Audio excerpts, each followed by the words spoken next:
তো পবিত্র জিলহজ মাসের এই 10 দিন পৃথিবীর শ্রেষ্ঠতম 10 দিন। ওয়াইদ ওয়া'আদনা মূসা 40 লাইলা, যখন আমরা মুসাকে বলেছিলাম মুসা তুমি 40 দিনের জন্য তুর পাহাড়ে ইবাদত করো, তো ওই 40 দিনের শেষ 10 দিন এই জিলহজ মাসের প্রথম 10 দিন। মুসা আলাইহিস সালাতু ওয়াস সালামের তুর পাহাড়ে ইবাদতের 40 দিনের শেষ 10 দিন জিলহজ মাসের প্রথম 10 দিন। তো এই জিলহজ মাসের প্রথম 10 দিন রমাজানের দিনের চাইতেও শ্রেষ্ঠ। মোটামুটি মুফাসসিরিনে কেরাম, মুহাদ্দিসিনে আইজাম একমত যে পৃথিবীর শ্রেষ্ঠ রাত রমাজানের শেষ 10 রাত। তবে পৃথিবীর শ্রেষ্ঠ দিন এই আজ রাতের পর থেকে যে দিনগুলো আসবে এই দিনগুলো রমাজানের চাইতেও শ্রেষ্ঠ দিন জিলহজ মাসের প্রথম 10 দিন। কেননা এই সময় পৃথিবীর সবচেয়ে বড় বড় ইবাদতগুলো সম্পন্ন হয়, হজের সকল আমল এর মধ্যে সম্পন্ন হবে। আরাফার মতো মহাদিন, যেই দিনের সিয়াম পালনে মানুষের অতীতের 1 বছর এবং পরের 1 বছরের গুনাহ ক্ষমা হয়ে যাবে। আর যেই দিন আরাফার মাঠে অবস্থানরত মানুষদের যেই পরিমাণ আল্লাহ সুবহানাহু ওয়া তাআলা জাহান্নাম থেকে মুক্তি দেন, পৃথিবীর আর কোনোদিন ওই পরিমাণ মানুষকে জাহান্নাম থেকে মুক্তি দেন না।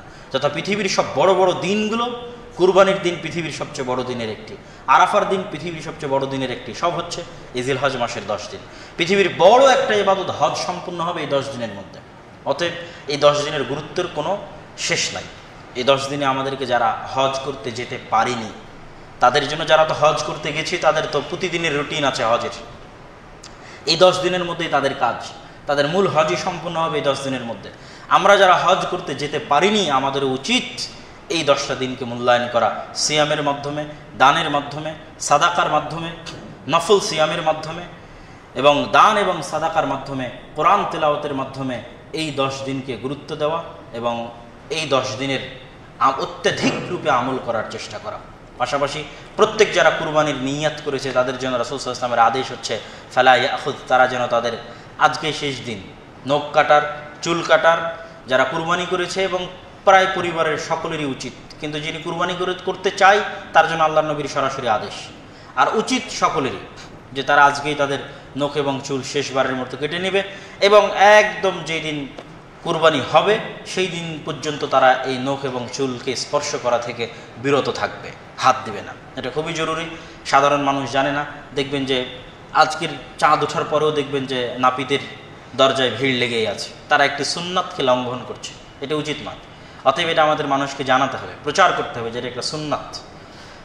পাশাপাশি কুরবানির মতো এই ইবাদত করতে গিয়ে আপনি ইব্রাহিম আলাইহিস সালামের এই ইতিহাসকে সামনে রাখবেন, যে ইতিহাস আজকে ইব্রাহিম আলাইহিস সালামের আমি আপনাদের সামনে বর্ণনা করলাম, এই ইতিহাসকে সামনে রেখে আপনি কুরবানি কিনতে যাবেন। তখন এবার আপনার মাথায় যদি মনে হয় যে হ্যাঁ ঠিক আছে আমি ভাগে কুরবানি করব, সেটা আপনার ব্যাপার, সেটা আপনার ঈমানের ব্যাপার। আর যদি মনে হয় যে না, ইব্রাহিম যদি আল্লাহ সুবহানাহু ওয়া তাআলার আদেশের জন্য তার ছেলেকেই কুরবানি করতে পারে, তা আমি একটা পরিপূর্ণ কুরবানি কেন করতে পারবো না? আমি কেন পিছিয়ে থাকবো আল্লাহ সুবহানাহু ওয়া তাআলার ইবাদতে? একটা কেন 5টা করবো, 5টা কেন 10টা করবো? এই মন মানসিকতা যদি আপনার মধ্যে তৈরি হয়, ফালিল্লাহিল হামদ, তাহলে আপনি ইব্রাহিম আলাইহিস সালামের জীবনী থেকে, তার হায়াত থেকে, তার উৎসর্গ এবং বিসর্জন থেকে আপনি শিক্ষা নিতে পেরেছেন, আপনার স্ত্রী এবং আপনার পরিবার শিক্ষা নিতে পেরেছে।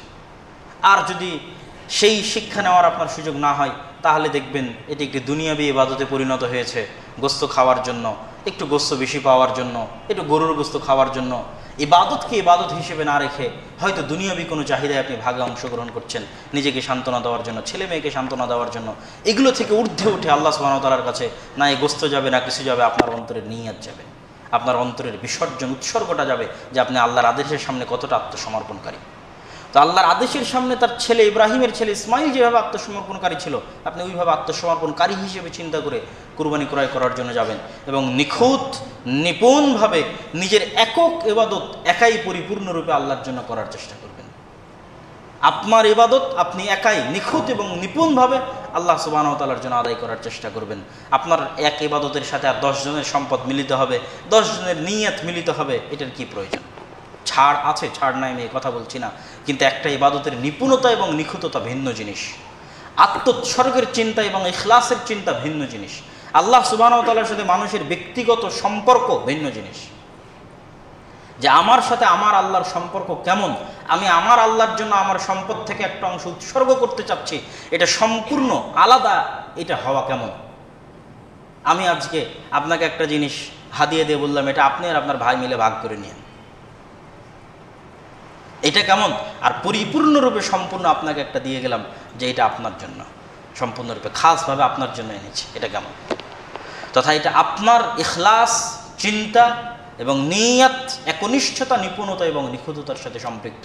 অতএব কুরবানিকে ছোটোখাটো কোনো ইবাদত মনে না করে একটি বড় ইবাদত মনে করে আল্লাহ সুবহানাহু ওয়া তাআলার সন্তুষ্টির জন্য সবাই যার যার সাধ্য অনুযায়ী প্রস্তুতি নেবেন পূর্ণাঙ্গ কুরবানি করার। আল্লাহ সুবহানাহু ওয়া তাআলা আমাদের তৌফিক দান করুক, আল্লাহুম্মা আমিন। আরাফার সিয়াম যেন মিস না যায় এবং চুল এবং নখ যেন এই 10 দিনের মধ্যে কর্তন না করা হয়। আর আরাফার সিয়ামের বাইরেও যদি আর 4-5টা 6-7টা সিয়াম বেশি রাখা যায় তাহলে অবশ্যই আমাদের চেষ্টা করতে হবে। আর ঈদের দিন আর ঈদের পরের 3 দিন সিয়াম রাখা হারাম, অন্তত এই ঈদের দিন আর এই ঈদের পরের 3 দিন সিয়াম পালন করা হারাম। কারণ এই ঈদের দিন আর ঈদের পরের 3 দিন আইয়ামুত তাশরিক, আল্লাহ সুবহানাহু ওয়া তাআলার বড়ত্ব, মহত্ব এবং উম্মতে মুসলিমার আনন্দ প্রকাশ করার দিন। আল্লাহ সুবহানাহু ওয়া তাআলার বড়ত্ব, মহত্ব হচ্ছে তাকবীরের মাধ্যমে। ঈদের সবচেয়ে বড় আনন্দ হচ্ছে আল্লাহর তাকবীর ঘোষণা করা। আল্লাহু আকবার, আল্লাহু আকবার, লা ইলাহা ইল্লাল্লাহ, আল্লাহু আকবার, আল্লাহু আকবার, ওয়ালিল্লাহিল হামদ। সম্মানিত উপস্থিতি, আমি সংক্ষিপ্তভাবে ইব্রাহিম আলাইহিস সালাতু ওয়াস সালামের জীবনী আপনাদের সামনে যেটা পেশ করলাম তার সারমর্ম হচ্ছে যে প্রায় আজ থেকে 5000 বছর পূর্বে ইব্রাহিম আলাইহিস সালামের আগমন ঘটে। ইব্রাহিম আলাইহিস সালামের পুরো পরিবার একটি আদর্শ পরিবার। তিনি ইরাক থেকে হিজরত করেছেন শাম, ফিলিস্তিন, জেরুজালেম। এই জন্য কিয়ামত পর্যন্ত একদল মানুষ হকের উপর থাকবে শাম, ফিলিস্তিন এবং জেরুজালেমে। রাসূল সাল্লাল্লাহু আলাইহি ওয়াসাল্লাম বলে গেছেন যে আমার বাবা ইব্রাহিমের যেটা হিজরতের জায়গা, ওখানে কিয়ামত পর্যন্ত হক থাকবে। আমি হিজরত করেছি মক্কা থেকে মদিনা, এখানে কিয়ামত পর্যন্ত হক থাকবে। আর আমার বাবা ইব্রাহিম হিজরত করেছে ইরাক থেকে শাম এবং ফিলিস্তিনে।